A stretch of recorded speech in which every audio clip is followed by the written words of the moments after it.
Hello, illustrators and interrogators.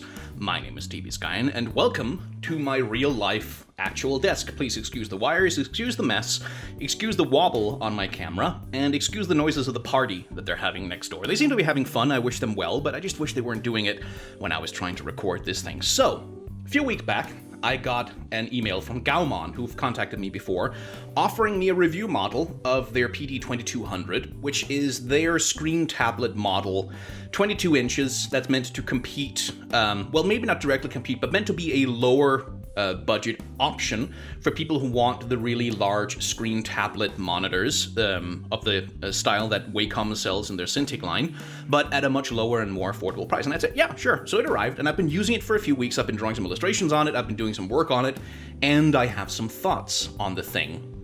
And my first thought on the thing is that it's bloody massive. Like, this is a large monitor. It's 22 inches. It's the same size as the two regular monitors I've also got on my desk. It takes up a ton of space. It does have pretty excellent viewing angles, though. So, if I were to lay it down like so that it doesn't obstruct my two screens, as you can see in camera, there's a little bit, it exaggerates the color difference a little bit. You should be able to see some darkening in this area right here.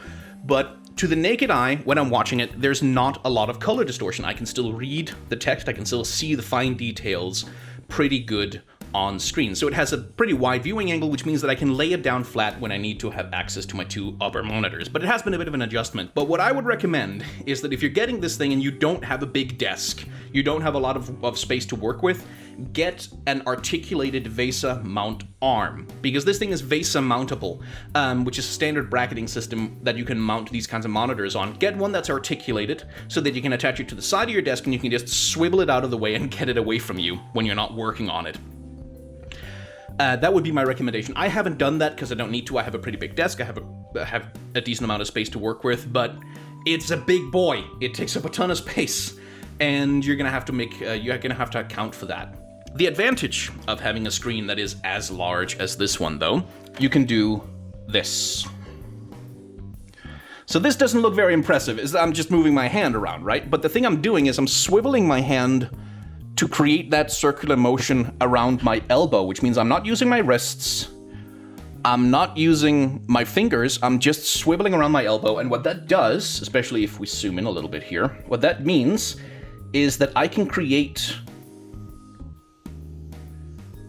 like these really smooth curved lines, and I can get some pretty precise movement actually, especially and straight lines as well, using the movement around my elbow instead of doing what I would be doing on a much smaller monitor, which is using either small wrist movements or small movements of my fingers. And the advantage of that is that it saves you from repetitive strain injury, or it can help at least prevent repetitive strain injury when you're drawing, because something that happened to me many times when I was using very small tablets is that I pretty much did everything with tiny little movements of my fingers, tiny little movements of my wrist, and they were very repetitive movements, and they caused strain and pain and can lead to carpal tunnel syndrome. Which is bad. So if you're drawing a lot, having the option to use like big wrist movements like this, or big elbow movements like this, that can really help alleviate those kinds of pains. And as you can see, especially with the wrist movement, you can get some really nice curves from just a simple movement of your wrist like that. Another advantage is that this thing has an incredibly versatile adjustment system. I can raise it up to be pretty much vertical. I can lay it down to be basically flat on my desk, which gives me a lot of options for how I want to approach the screen where I'm drawing. I wouldn't recommend laying it down completely flat like this, but it's an option in case that's what you need for whatever ergonomic setup that you have. And when it's lying down, it is also pretty damn stable. Like, it wobbles a little tiny bit if you put a lot of weight on it, but it is extremely stable even when it's laying down in a position like this. And when it's standing up like so, because it has little rubber feet on the ends of the stand, it doesn't move. Like, I'm pressing this thing pretty hard, and it's not sliding backwards, which means you can rest your arm, you can rest your wrist on the thing when you're doing your drawing, and it's not gonna push the screen around, it's not gonna make it slide backwards, you're not gonna have any trouble like that. So it's a really solid drawing surface to work with. Speaking about the articulation system, so this is the mechanism by which this thing stands upright. These are rubber feet, and there's a secondary pair of legs down here with rubber feet on them as well. When you pull this little tab right here, it goes slack, completely slack. And my camera wobbles like a... And you can adjust this to pretty much any gradual angle that you want. Like, I think there's like 150 or 200 different positions that you can settle this thing into, and they're all completely stable. And this is just like, this is a really well-engineered little mechanism for holding your screen in place. It gives you a ton of options for how you want to orient it, and I really do appreciate that. Combined with good viewing angles on the screen, you're never going to have any trouble finding a good position where you can see everything on screen and where you can still be drawing on the screen as well, comfortably. And I really appreciate that. That's been a very positive part of the experience. So now, we have to talk about the less positive, because there are some trade-offs that you make when you buy a cheap screen like this, rather than shell out for one of the more expensive offerings from, for example, Wacom. And in order to see that, I'm gonna have to bring it a little bit closer to you. So what you're looking at here is a dark blob in the middle of a dark color. And if you look at my mouse here, already you can see that there's trails following after my mouse as it's moving across the screen. I have not enabled mouse trails in Windows at all. Like, they're not supposed to be there, but they are there. And when I start to move this black blob around, you see how the color kind of trails around the back edge of the thing especially? You'll also find that there's a little bit of chromatic aberration. It's kind of hard to see, and I can't get it to show up on camera, but there's a little chromatic aberration on the leading edge of very bright things as well, which means that when you have bright or dark colors moving across bright or dark colors on the screen, especially if they're moving rapidly, you're going to see a ton of trailing, you're going to see a ton of distortion. It's not going to look very good at all. And what that means is that this monitor, like this giant screen that you got sitting on your desk, is essentially useless as a monitor. This is not a viable alternative. Like, this is not viable as a second monitor for doing other stuff than illustration on. This is not viable for gaming. It's not viable for watching movies on. You can maybe watch YouTube on it. You can maybe watch anime on it, because there's not a lot of colors moving around and that's stuff all the time. But trying to watch something like Lord of the Rings on this thing is an exercise in futility and frustration. It looks terrible. Don't try to game on it at all. You can play something like Legends of Runeterra, Hearthstone, card games like that, but you cannot play Counter-Strike, you cannot play League of Legends, you cannot play any of the more recent AAA games. Don't do it. It looks terrible, and it's just going to give you a headache, basically. It's absolutely not made for that, and it's absolutely not viable for that. That's the price you pay for buying this relatively cheaper thing, is that you get terrible pixel response times, especially around the very dark and very bright colors.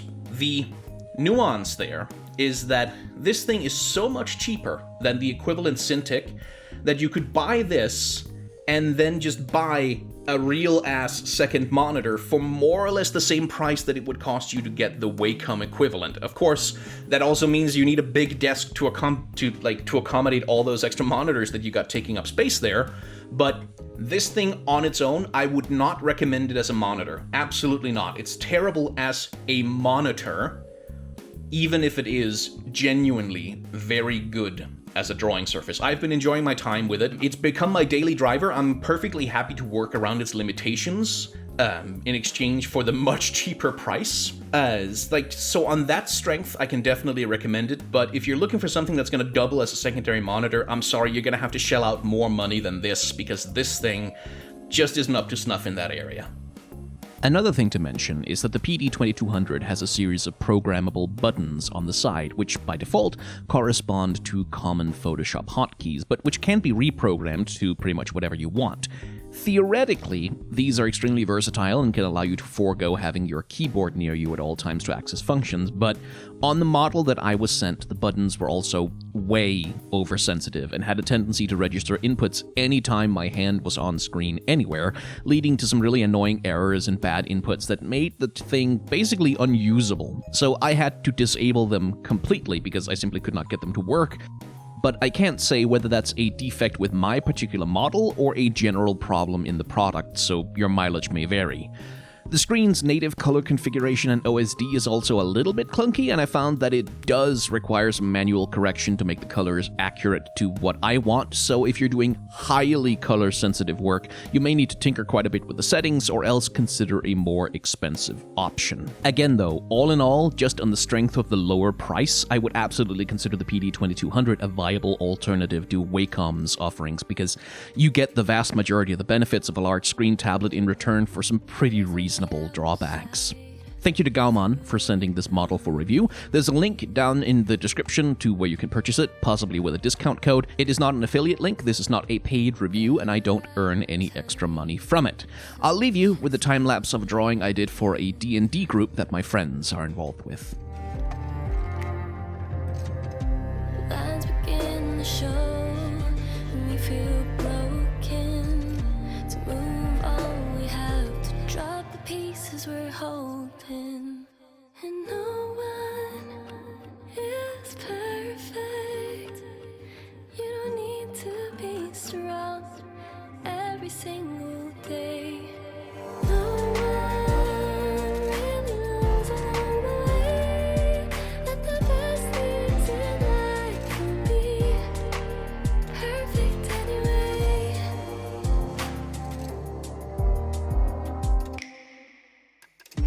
Chase the wind again, knowing just what they'll say.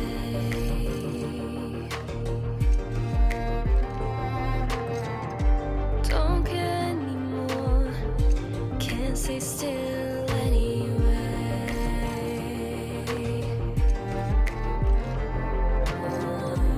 Lines begin to show, we feel broken.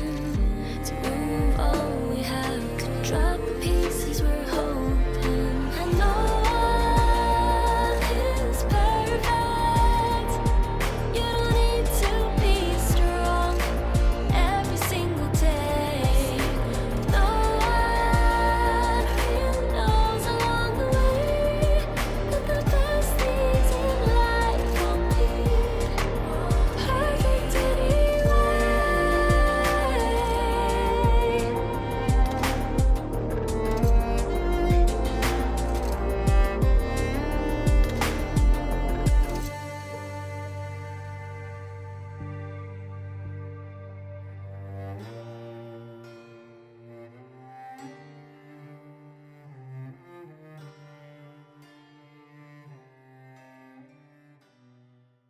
Hey, thank you very much for watching. Since becoming a full-time YouTuber, I don't get nearly as much time to draw and do illustrations as I used to, and my skills have really kind of rusted, honestly, so I was happy to have this review as an excuse to get back into doing some of that work. Anyway, like, comment, subscribe. I have a Let's Play channel, I have a Shorts channel, support me on Patreon if you want to.